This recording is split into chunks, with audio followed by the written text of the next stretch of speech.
아내 입장에서는 남편이 새로운 남자 계속 만나래. 어떻게 보면은 허락받고 다른 남자를 계속 만날 수 있는 거잖아요.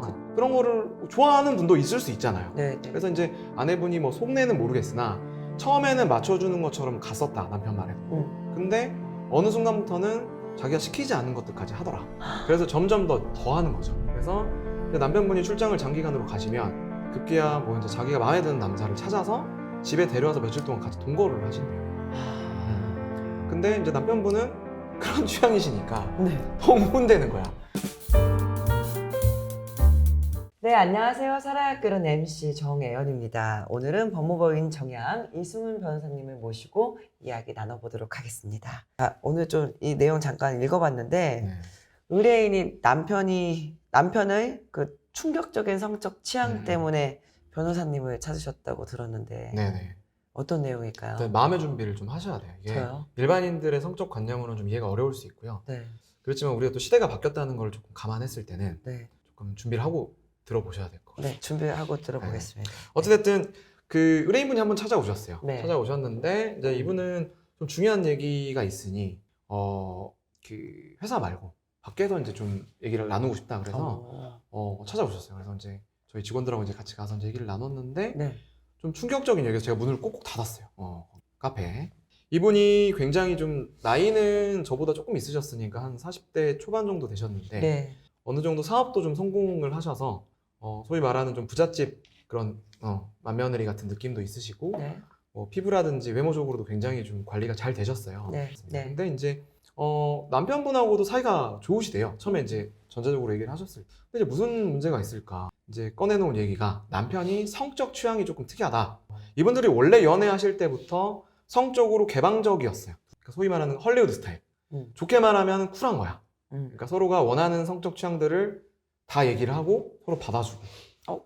그럴 수 있죠. 그럴 수 있죠. 부부니까. 부부니까. 부부 연인이고 부부니까. 난 이런 자세가 좋아. 뭐 예를 들면 뭐 그런 식으로. 그렇죠. 아니면 그러니까 어떠한 뭐, 행위가 좋아. 뭐 이렇게. 네. 그리고 뭐 그게 사실 연인이나 부부 간에는 터부시되는 행위라고 보이기가 어렵잖아요. 그쵸, 오히려 자연스러워. 장려되는 행위잖아. 다만 이제 법원에서도 너무 변태적인 성행위를 일삼는 뭐 남편들의 경우에는 이혼의 규칙 사유로 본 판례들이 있기 때문에 네. 어느 정도 이게 변태적 성행위인지에 따라서 판단이 좀 다를 수 있었습니다. 자, 어떤 성적 취향이냐라고 들어봤더니 변호사님 남편이 자기가 다른 남자랑 자는 거에 흥분을 느낀다. 그래서요? 그래서 그거는 뭐 저희가 여러 사건들을 하긴 하지만 그래도 뭐 제가 헌뜻 그래 뭐 그럴 수도 있죠라고 할 만한 취향이 아닌 거야. 쉽지 않은데요? 쉽지 않죠. 네. 그래서 이게 실제로는 그 세계적으로 좀 생각보다는 흔한 취향입니다. 그 자기 아내 혹은 자기 남편, 자기가 사랑하는 사람이 다른 사람으로부터 사랑을 받는 것들을 보고 질투심에서 기반한 흥분을 느끼는 거죠. 그런 성적 취향이 있습니다. 우리나라에서도 그런 것들 때문에 문제가 되는 사건들이 예전에 있었어요. 소라넷 같은 사건들도 네. 보시면은 네. 이제 그런 것들에 기반해서 다른 남성분들을 불러서 초대를 해서 뭐 여자친구, 그다음에 아내분들과 여러 가지 잠자리를 가지시는 게 일종의 그런 것들이죠. 네. 그래서 사실 저 들어본 적은 있지만 부부끼리 그러는 걸 또 이제 듣는 건 좀 쉽지 않은 일이잖아요. 그쵸. 그래서 이거는 좀 아무리 부부끼리 허락을 했다고 하더라도 좀 문제가 있겠다라는 생각이 일단 들었습니다. 네. 그러니까요. 뭐라고 말을 해야 될지 너무 충격적인데 그 한국 사람들 이야기 맞는 거죠? 네네. 아무리 순수 코리안. 순수 토종 한국인. 순수 토종 한국인. 와, 그러면 아내가 다른 남자랑 만나서 성관계하는 걸 보고 좋아한다는 거죠. 그렇죠. 그러니까 그런 것들이 근데 흔하게 이루어지긴 어렵잖아요. 그런 걸 또 않죠. 맞는 남자를 초대해야 되고. 그렇죠. 그걸 네. 또 허락하는 또 사람하고만 또 관계를 할 수 있는 거잖아요. 맞아요. 그래서 사실 이 둘이 허락을 했다고 해서 상대방 남자를 구하는 것도 쉽진 않잖아요. 그쵸? 어쨌든 내가 부부끼리 허락을 한 그 아내분과 잠자리를 가져야 되는데 그래서 이제 그런 분들이 모인 사이트가 있어요. 이분들 제가 보니까 사이트가 있고요. 그런 분들이 커뮤니티도 운영을 하고 있고 아니면 이제 트위터 같은 좀 음성적인 사이트들에서 익명으로 만남을 갖고 있습니다. 이런 분들이 좀 모인 분들이 있어요. 그래서 거기서 차츰차츰 모르는 사람들끼리 만남을 가지다가 이제 거기서 이제 부부끼리 만나서 다른 남성분이 우리 아내랑 잠자리를 갖고 근데 또 이 남성분은 자기는 또 다른 여자랑은 안 해요. 네. 아, 그래요? 네.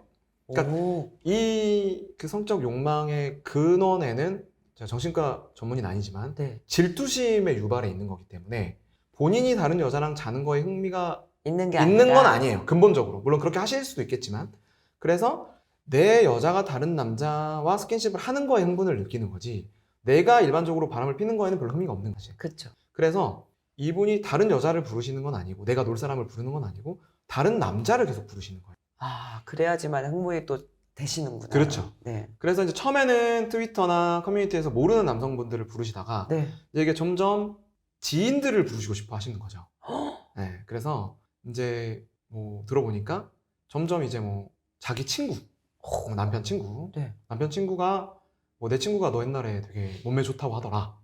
그리고 아니면 뭐 같이 아는 뭐 제3의 회사의 사람이라든지 이런 분들에 대해서 이제 점점 흥미가 옮겨가고 네. 술자리에서 그런 것들 자연스럽게 제시하고 상대방이 오케이 하면 그렇게까지 이제 범위가 좀 넓혀지는 거죠. 네. 충격적이죠. 아니, 참 이해하기가 쉽진 않아요. 맞아요. 와이프 입장도, 뭐, 와이프도 궁금하고 생각이. 그래서 그러면 어떻게 된 거예요, 도대체? 그 근데 다음은? 이 얘기에 그러니까 이 얘기까지만 딱 들었을 때는 아내분이 너무 불쌍해 보이잖아요. 그렇죠. 그러니까 남성분이 그러니까 남편이 어찌됐든 하라니까 하기는 하는데 네. 이게 별로 아내분들은 일반적으로 그렇게 하고 싶지 않을 수 있잖아요. 너무 그렇죠. 성적 욕망인 걸 떠나서 너무 수치스럽고 그럴 것 같아요. 또 네. 특히나 이제 지인들 만나게 되면 더 그럴 것 같아요. 모르는 그쵸. 사람이면 그래, 뭐 한두 번 맞춰줄게 이러고 하는데 자기 뭐 친구, 뭐 회사 사람 이러면 더 민망할 것 같다는 생각이 들긴 하거든요. 네. 그래서 이제 어찌됐든 뭐 아내분도 그래서 이제 이혼을 고민하고 있다고 하시니 네. 일단 남편분 얘기도 좀 들어봐야 되잖아요. 근데 네. 어쨌든 이분이 협의로 자기는 좀 진행을 하고 싶다. 아이도 있고 하다 보니까 어쨌든 좋게 해결을 하고 싶다. 그리고 그 외에는 되게 잘 맞는데요. 부부 생활이 여러 가지로 네네네. 경제적으로 풍족하고 고부간 갈등도 없고 네. 그래서 그럼 알겠다. 그럼 남편분하고 얘기를 해보자 해서 제가 남편분을 이제 모셨습니다. 네. 그래서 남편분을 따로 뵀는데 아니야 할까 이런 얘기를 했더니 남편분이 이제 흔쾌히 근데 우린 되게 문제가 없었다. 그리고 아내가 그렇게 이 상황을 싫어하지 않는다. 변호사님이 뭔가 잘못 생각하고 계신다. 라고 얘기를 하는 거예요. 그래서 반전이 있는 거죠.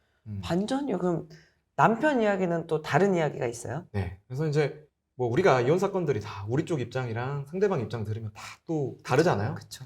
그래서 양쪽 얘기를 들어봐야 되는데 남편 얘기는 그렇습니다. 이게 처음에는 자기가 제안한 건 맞아요. 그리고 자기가 성적 취향이 특이한 것도 맞아. 아내는 굉장히 순진한 여성이었다. 근데 이제 이게 사실은 아내 입장에서는 어떻게 보면 땡큐일 수 있어. 아내 입장에서는 남편이 새로운 남자 계속 만나래. 그러면 처음에는 아내분도 어찌됐든 별로 원치 않았을 수 있어. 근데 어떻게 보면은 허락받고 다른 남자를 계속 만날 수 있는 거잖아요. 그쵸. 일종의 바람을 내가 허락받고 필 수 있는 거야. 어떻게 보면. 그래서 그런 거를 좋아하는 분도 있을 수 있잖아요. 네. 그래서 이제 아내분이 뭐 속내는 모르겠으나 처음에는 맞춰주는 것처럼 갔었다. 남편 말에도. 근데 어느 순간부터는 자기가 시키지 않은 것들까지 하더라. 그래서 처음에는 이제 내가 뭐 허락하고 구해준 남자들하고만 하다가 네. 이제는 조금씩 발전이 돼서 오빠 오늘 내가 이 사람하고 해보고 싶은데 하고 와도 되냐? 거꾸로 제안을 어떻게 보면 아니면 자기만 하고 와도 되냐라고. 그래서 점점 더 하는 거죠. 그래서 남편분이 출장을 장기간으로 가시면 급기야 뭐 이제 자기가 마음에 드는 남자를 찾아서 집에 데려와서 며칠 동안 같이 동거를 하신대요. 근데 이제 남편분은 그런 취향이시니까 네. 더 흥분되는 거야. 내가 생각하는 것보다 더 잘해주니까. 그래서 실제로 집에서 몇 박 며칠 같이 살아요. 남편분 없을 때. 그 아내는 뭐라 그래요? 그러면? 아내는 뭐 그러니까 이제 자기가 제안하고 재밌게 놀고 또 남편한테 근데 뭐 그런 것도 중간중간 인증샷도 보내주시고 그리고 뭐 과정도 설명도 해주시고 그래요. 그래서 잘 이해가 안 돼. 막 되게 혼란스러워요. 이 얘기를 들으면. 그래서 네. 근데 그러면 어찌됐든 다시 정신을 차리고 생각해보면 아내분이 남편의 귀책 사유라고 하기는 좀 애매한 거야. 그렇죠.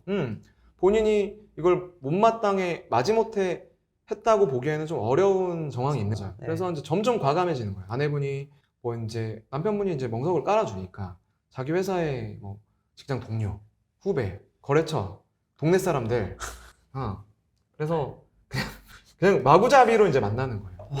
그리고 수위도 더 깊어지고 뭐 심지어 이런 말까지 이제 방송에 나갈 수 있을지 모르겠지만 남편이 있는 자리에서 같이 놀기도 하고, 그렇게 되는 거죠. 그래서 근데 여기서 보면 이제 우리가 기존의 어떤 성적 관념, 가치관으로 본다 그러면 분명히 문제가 있죠. 과연 이게 누구 한 명의 귀책 사유로 볼 수 있느냐 관점에서 봤을 때는 굉장히 애매합니다. 네. 그래서 제가 다시 아내분을 한번 불렀습니다. 네. 불러서 이제 이거 어떻게 하겠어요? 그래서 제가 봤을 때는 이거 아내분도 좋아서 하신 거 아니냐라고 그쵸. 했더니 아내분이 솔직하게 말씀드리면은 저도 이제 어느 순간부터는 저도 즐기고 있었다. 머릿속으로는 끊어야 된다고 생각은 하지만 저도 좀 즐기고 있었던 게 맞는 것 같다. 변호사님 어떻게 해야 돼요? 저한테 물어본 거예요. 근데 다 좋아. 우리가 여기서 생각해야 될 거는 당사자들은 그래 뭐 니네가 성적 취향이 특이하든 아니든 뭐 둘이서 즐거우면 되는데 문제는 그 집에 아이가 있다는 거죠. 그렇네요. 이제 판사님들이 이혼 사건을 진행을 하실 때 가장 중점적으로 보시는 것 중에 하나가 자녀들의 복리거든요. 네. 근데 당사자들이야 뭐 변태든 뭐 재밌게 살든 이혼을 하든 자기들이 하고 싶은 대로 하면 되는데 그 자녀의 복리에는 좋지 않은 환경인 건 확실하잖아요. 심지어 자녀분이 딸이었어요. 딸인데 이제 뭐 남편이 안 계실 때 다른 남자가 들락날락 하는 게 결코 아주 네. 유익한 환경이라고 볼 수는 없고 그렇죠. 심지어 거기서 일어나는 행동들이 딸이 봤을 때 결코 어떤 좋은 행동들이 아니잖아요. 네. 그리고 딸이 점점 자랄수록 그런 것들에 대해서 왜곡된 인식을 가질 수도 있고 누가 아빠인지 헷갈릴 수도 있는 거고 이제 그러다 보니까 궁극적으로는 이혼을 안 하시더라도 이게 멈추는 게 좋겠다라는 생각은 좀 들었어요. 그래서 제가 두 분을 좀 설득을 했고 네. 근데 이혼하실 생각은 남편은 또 없으시대요. 아. 그래서 그러면은 좋아. 두 분이서 성적 취향을 즐기시는 건 좋은데 어쨌든 이혼을 안 하시더라도 이게 자녀의 복리에 좋지는 않으니까 나가서 하시든지 그쵸. 어쨌든 자녀의 복리를 최대한 생각해서 조금 줄이시든지 하셔야 된다라고 이제 말씀을 드렸고요. 네. 어쨌든 두 분이서 여러 가지 좀 노력을 하셨었고 결국은 이혼을 안 하신 걸로 알고 있어요. 안 하시고 정상적인 성적 취향으로 돌아가시지 않았을까 하는 바람은 있습니다. 이와 같이 변태적인 성욕 혹은 성관계를 지속적으로 요구하는 그 요구로 인한 이혼 판례들이 있을까요? 네, 사실 이게 이제 어디까지가 변태적 성행위냐라는 것도 시대적 흐름을 두고 좀 봐야 될 것 같기는 해요. 그러니까 예전에 비해서 성적으로 좀 개방된 사회이고 실제로 또 부부들 간이기 때문에 어디까지가 변태적 성행위냐라고 판사가 정할 수는 없잖아요. 그래서 이제 너무 심한 변태적 성행위를 강요하는 거. 이를테면은 판례가 있는 것들은 뭐 이런 경우가 아니고 아내분을 다른 여자랑 자게 하는 사람들이 있어요. 동성애를 강요한다거나 그런 판례들이 있습니다. 실제 동성애를 강요한다거나 아니면은 뭐 이런 사건들처럼 심심치 않게 다른 남자와의 성관계를 강요하는 경우가 있습니다. 예전에 아까 말했던 소란의 사건들 이런 거 다 마찬가지고요. 네. 이제 그런 경우에는 이게 재판정에서 봤을 때 정상적인 성행위라고 보기는 어렵겠죠. 그쵸. 지금 관점에서 아무리 개방된 관점에서 보더라도 네. 이런 경우에는 뭐 변태적 성행위로 인정이 돼서 그 당사자에게 규칙 사유가 인정되는 경우가 많고요. 실제로 이혼이 이루어지는 경우도 많습니다. 그래서 어디까지라고 규정 짓기는 어렵지만 다수의 사람들이 봤을 때 일반적으로 좀 통용되기 어렵다라고 보면 변태적 성행위라고 볼 수 있겠죠. 알겠습니다. 궁금한 거 있어요. 만약 이 부부가 지금 잘 이혼 안 하시고 잘 살고 계신다고 했잖아요. 네네. 만약 재판으로 갔다면 결과가 어떻게 나왔을까요? 재판으로 갔다면 근데 사실 이건 저도 좀 생각을 해봤는데 그리고 네. 주변 변호사님들하고도 좀 얘기를 해봤어요. 네. 근데 사실 좀 뭐 시대적 흐름을 좀 반영한다면은 과연 이게 그 이혼이라는 게 사실 제일 중요한 요건이 부부 관계가 파탄이 나야 되죠. 이게 파탄이 난 거라고 보기는 어렵잖아요. 왜냐면 그렇죠. 어느 누구보다 두 분이서 활발한 성생활을 하고 계셔. 그러니까 이혼하는 부부들은 뭐 열의 아홉은 그러니까 성관계가 없잖아요. 그쵸. 이미 관계가 안 좋잖아요. 근데 둘이서 너무 사이가 좋아. 그러니까 음. 너무 좋아서 오히려 그 윗선까지 성관계를 가지시는 건데 그쵸. 이 사람들의 부부관계가 실질적으로 파탄 났다고 볼 수 있는지의 관점에서 봤을 때는 전 아닌 것 같아요. 네. 근데 우리가 이혼을 장려하고 두 사람에게 어느 한 사람에게 규책 사유를 매기는 게 맞는지에 대해서는 답이 없었어요. 여러 가지 의견이 있었다는 거. 그래서 재판 결과를 예측하기는 어렵지만 요즘 관점에서 봤을 때는 이혼을 안 하는 것도 맞지 않을까. 이 사람들이 과연 정조의무라든 이런 걸 어긴 걸로 볼 수는 없지 않을까 하는 개인적인 견해가 있습니다. 네, 오늘은 이승우 변호사님과 함께 개방적인 성적 취향에 갖고 있는 부부에 대한 이야기를 나눠봤습니다. 더욱더 유익한 사건으로 여러분들께 찾아뵙도록 하겠습니다. 내용이 좋으셨다면 구독, 좋아요. 알림 설정 부탁드립니다. 감사합니다.